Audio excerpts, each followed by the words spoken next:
होली की आप सभी दर्शकों को ढेर सारी शुभकामनाएं।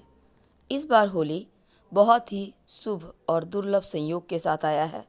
पूरे 499 साल के बाद कुछ ऐसे संयोग बने हैं कि 4 महायुगों में ये होली मनाई जाएगी। इस होली के दिन खास प्रयोग करके अपनी मनोकामनाओं की पूर्ति आप कर सकते हैं।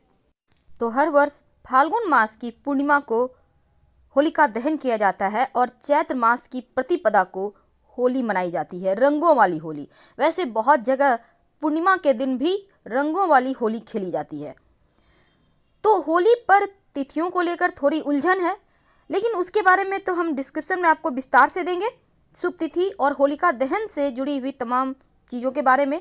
तो धर्म ग्रंथ कहता है कि होलिका दहन पूर्णिमा तिथि में भद्रा रहित काल में करना चाहिए, और अगर प्रदोष काल में भद्रा हो और निश्चित काल से पहले भद्रा समाप्त हो रही हो तो मध्य रात्रि से पहले होलिका दहन कर लेना चाहिए।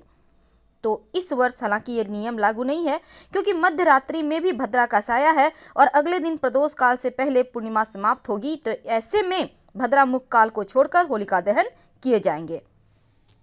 तो होलिका दहन की जो राख होती है, इसका सबसे ज़्यादा महत्व है जीवन में, क्योंकि इस राख से आप जीवन की हर तरह की मुश्किलों से बच सकते हैं।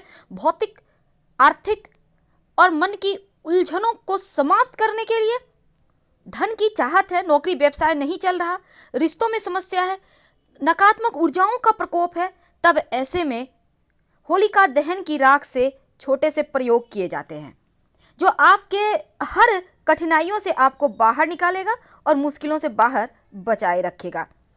तो रंगोत्सव इस बार आप मनाएंगे, लेकिन इस दिन होलिका दहन यानी कि एक दिन पहले आप विशेष प्रयोग जरूर कीजिएगा। होली की रात तमाम तरह के प्रयोग किए जाते हैं ताकि जीवन के जो धन की समस्या है वो समाप्त हो जाए। किसी तरह की कोई आर्थिक तंगी है तो इस दिन माँ लक्ष्मी और भगवान श्री हरि की भी विधिवत पूजा की जाती है, और पूजा समाप्त होने के बाद आप चाहें तो गाय के लिए, कुत्ते के लिए या किसी भी पशु के लिए कुछ चारा या कुछ रोटियां वगैरह निकाल दें, और इसके साथ ही गरीब व्यक्तियों में खाने पीने की वस्तु दान करें। क्योंकि ये पर्व ही है खाने पीने का, उल्लास मनाने का, तो आप भी खाइए, अन्य लोगों को भी दीजिए, वो भी तृप्त होकर आपको आशीर्वाद देंगे। तो होली के दिन व्यापार में अगर उन्नति ना हो रहा हो तब एक छोटा सा प्रयोग किया जाता है। जब होलिका दहन होगी तो उसका राख थोड़ा सा लाकर लाल रंग के कपड़े में बांधकर धन के स्थान पे रख दें। आप व्यापारी हैं, अपने गल्ले में रख दें तो आपका धन खींचता है, किसी भी तरह का नकारात्मक प्रभाव को समाप्त कर देता है। और इसके साथ ही कई सारे उपाय किए जाते हैं। तो होली की आप सभी दर्शकों को ढेर सारी शुभकामनाएं। आपके जीवन में ये होली ढेर सारी खुशियां लेकर आए, अभी तक जो तकलीफ झेली है ना वो समाप्त हो जाए। तो होलिका में गाय के गोबर से बने उपले की माला बनाई जाती है और उस माला में छोटे छोटे 7 उपले होते हैं। अब रात के समय होलिका दहन होता है और माँ होलिका जो होती है ना, उनके साथ माला जो है वहाँ पर उनका प्रतीक मानकर सब कुछ जलाया जाता है, और बस उद्देश्य एक ही होता है कि होली के साथ घर में रहने वाली सारी बुरी नज़र बलाएं जल जाए, घर में सुख शांति आए, समृद्धि बढ़े। और लकड़ियां और उपलों से बनी इस होलिका दोपहर से ही पूजा शुरू होती है और रात में शुभ मुहूर्त में जलाई जाती है। और इस दिन घरों में भी जो भी पकवान बनता है होलिका में उसका भोग लगाया जाता है। वैसे तो शाम तक शुभ मुहूर्त पर होलिका दहन हो जाता है।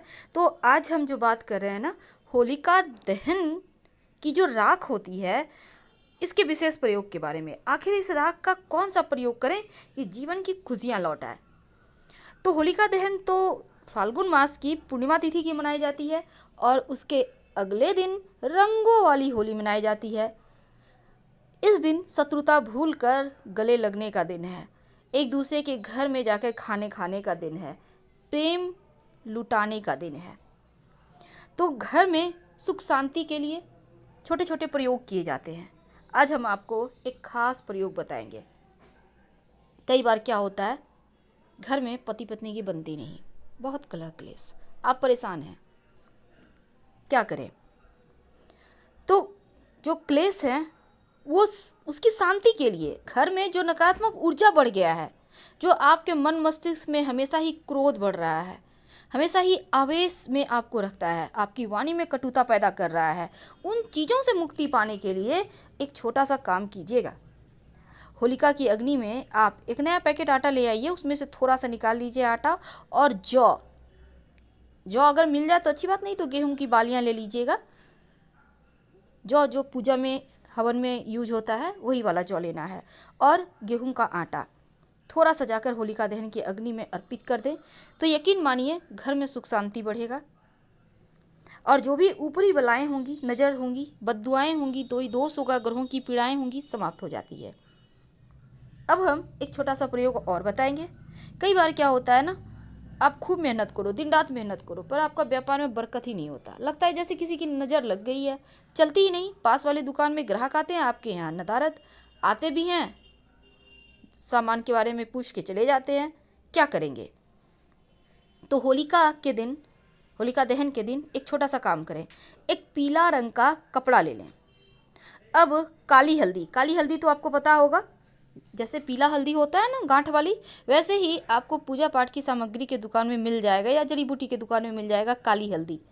अब इस काली हल्दी को उस पीले कपड़े में रखें। इसके साथ ही 11 गोमती चक्र रखें। अगर गोमती चक्र 11 ना हो तो एक भी रख सकते हैं, कोई दिक्कत नहीं है। और एक चांदी का सिक्का रखने का विधान है, लेकिन कोई दिक्कत नहीं है। आप एक सिक्का, वैसे चांदी का भी 1 ग्राम का सिक्का मिलेगा, लेकिन आप 1 रुपये का सिक्का भी रख सकते हैं। और इसको सबको एक साथ रखकर होलिका की अग्नि में 3 परिक्रमा करने के बाद या 5 परिक्रमा करने के बाद डाल दें। हाथ जोड़कर प्रणाम करें, अपनी मन्नत कहें और फिर अपने घर आ जाएं। जब होलिका जलाई जाएगी ना, उस समय उस होलिका की अग्नि में थोड़ा सा चना, थोड़ा सा मटर, गेहूं और अलसी, जिसको हम तीसी भी कहते हैं, इसको अगर आप होलिका की अग्नि में डालें तो जीवन में धन की प्राप्ति होती है। वैसे तो पीपल के नीचे, पेड़ के नीचे एक दीपक जलाने का भी विधान है। ऐसा करने से अगर होलिका दहन की शाम में आप करते हैं तो जीवन में धन की समस्या परेशान नहीं करती। होलिका दहन के समय अगर आप चाहते हैं माँ लक्ष्मी की कृपा हो, माँ लक्ष्मी आपके घर चली आए, तब एक छोटा सा प्रयोग करें। धन की मुश्किलों को दूर करने के लिए, जो आपके घर परिवार पर अतृप्त आत्माओं का साया है, जो आपके घर में बरकत नहीं होने दे रहा, उनको तृप्त करने के लिए एक छोटा सा काम कीजिए। होलिका के अग्नि में कुछ दाने सरसों, आप लाल वाला सरसों या पीला वाला कोई भी सरसों यूज कर सकते हैं, उसमें डाल दीजिएगा। माँ लक्ष्मी का आशीर्वाद मिलता है। ये प्रयोग बहुत सिंपल है, लेकिन इसके फल आपको हाथों हाथ मिलेंगे। कई बार क्या होता है, आप होलिका की जो राख होती है ना, उसको थोड़ा सा घर ले आइएगा अगले दिन, और लाकर आप एक बर्तन में रखें। अब उस राख में थोड़ा सा नमक और थोड़ा सा पीला सरसों, जिसको राई कहते हैं, मिलाकर इसको रखिए। अपने घर में कहीं भी सुरक्षित स्थान पे रख दें, छज्जे उज्जे में रख दें, कहीं भी ऐसा जगह रखिए कि जैसे वो स्थिर रहे, पड़े रहे। यकीन मानिए किसी भी तरह का तंत्र मंत्र क्रियाएं असर नहीं करेंगी। किसी ने कुछ किया होगा वो समाप्त हो जाएगा, नज़र दोष बद्दुआओं से बचेंगे। बहुत सिंपल है। और अगले साल क्या करेंगे, इसको कहीं मिट्टी में साफ जगह दबा दीजिएगा या कहीं जल प्रवाह कर दीजिएगा और फिर से फ्रेश लाकर रख लीजिएगा। तो जीवन में बरकत बढ़ाने के लिए छोटे छोटे प्रयोग किए जाते हैं। होलिका की जो राख होती है ना, अपने आप में बहुत सारी चमत्कारिक परिणाम लेकर आती है। तो होलिका की राख के बहुत सारे प्रयोग होते हैं। उन प्रयोगों में एक और प्रयोग किया जाता है।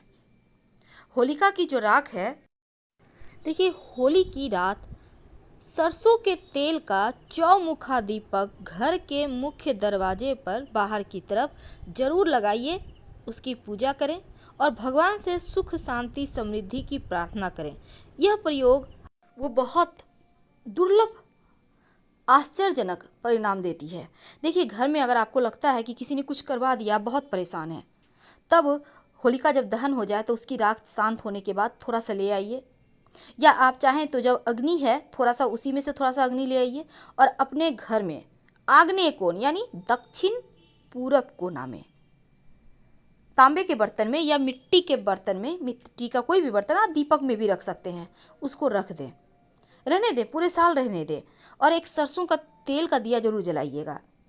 आपकी जो राख है थोड़ा सा लाल कपड़े में बांधकर अपने धन के स्थान पे या व्यापार के स्थान पे रख दें तो किसी भी तरह के नज़र दोष टोने टोटके से बचे रहेंगे। फिलहाल आपसे विदा लेते हैं। हर हर महादेव। धन्यवाद।